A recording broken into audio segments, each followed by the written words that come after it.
ශ්‍රී ලංකාව සහ බටහිර ඉන්දියාවේ කොදෙව්වන් අතර පැවති තරගය මීට සුළු මොහොතකට පෙර නිමාවටපත් වුණා. තරගයේ කාසිය වාසිය දිනු ශ්‍රී ලංකා නායක කුසල් මෙන්ඩිස් පළමුව පන්දුවට පහර දීමට තීරණය කළා. ඒ අනුව පන්දුවාර 20 අවසානයේ කඩුළු 9ක් දැවී තිබියදී ලකුණු 147ක් රැස් කර ගැනීමට ශ්‍රී ලංකා කණ්ඩායම සමත් වුණා. එහිදී පැතුම් නිසංග පන්දු 14කින් ලකුණු 18යි, නායක කුසල් මෙන්ඩිස් පන්දු 23කින් ලකුණු 36ක් ලබා ගැනීමට සමත් වුණා. නමුත් නව ක්‍රීඩක ලසිත් ක්‍රූස් පොලේ හට කිසිදු ලකුණක් ලබා ගැනීමට පෙර ජෝසන් හෝල්ඩර් හමුවේ ලකුණු බිඳුවකට දැවී ගියා. පවන් රත්නායක පන්දු 5කදී ලකුණු 4යි, උපනායක කමිදු මෙන්ඩිස් ඉතා සාර්ථකයින් මධ්‍යස්ථ කරමින් පන්දු 39කින් වටිනා ලකුණු 51ක් ලබා ගැනීමට සමත් වුණා.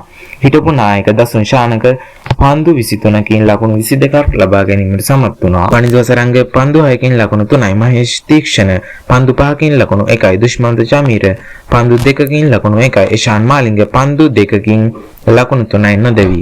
බටහිර ඉන්දියාවේ කොදෙව් කණ්ඩායමේ නැංගුරම බවට පත් වූ ජේසන් හෝල්ඩර් පන්දු වාර 4කදී ලකුණු 18ක් පමණක් දැවදී කඩලු 3ක් දවා කණ්ඩායමේ කඩලු බිඳවැටීම දෙස බැලුවහම පළවෙන්න 43 දී, දෙවැන්නත් 43 දී, තුන්වැන්න 49 දී, හතරවැන්න 65 දී, පස්වැන්න 124 දී සහ හයවැන්න 138 දී, හත්වැන්න 139 දී, අටවැන්න 144 දී සහ නවවැන්න 147 දී බිඳ වැටුණා. බටහිර ඉන්දියාවේ කොදෙව් කණ්ඩායම පන්දු වාර 19 පන්දු 3ක් අවසානයේ කඩලු 3 පමණ දැවී තිබෙදී ජයග්‍රාහී ලකුණු 148 වාර්තා කර ගැනීමට සමත් වුණා. පන්දු යැවීම ගත් කල ශ්‍රී ලංකා කණ්ඩායමේ දිල්ෂාන් මදුශංක ඕවර් 3යි බෝල 2යි ලකුණු 39ක් ලබා දීලා තියෙනවා.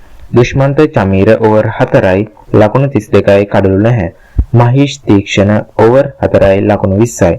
ඉෂාන් මාලිංග ඕවර් 4යි ලකුණු 26යි කඩලු 1යි. වනිදු හසරංග ඕවර් 4යි ලකුණු 32යි කඩලු 2යි.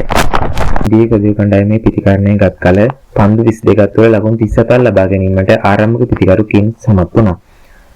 කණ්ඩායම් නායක ෂායි හෝප් ලකුණු 65ක් බෝල 54ක් තුළ ලබා ගත්තා.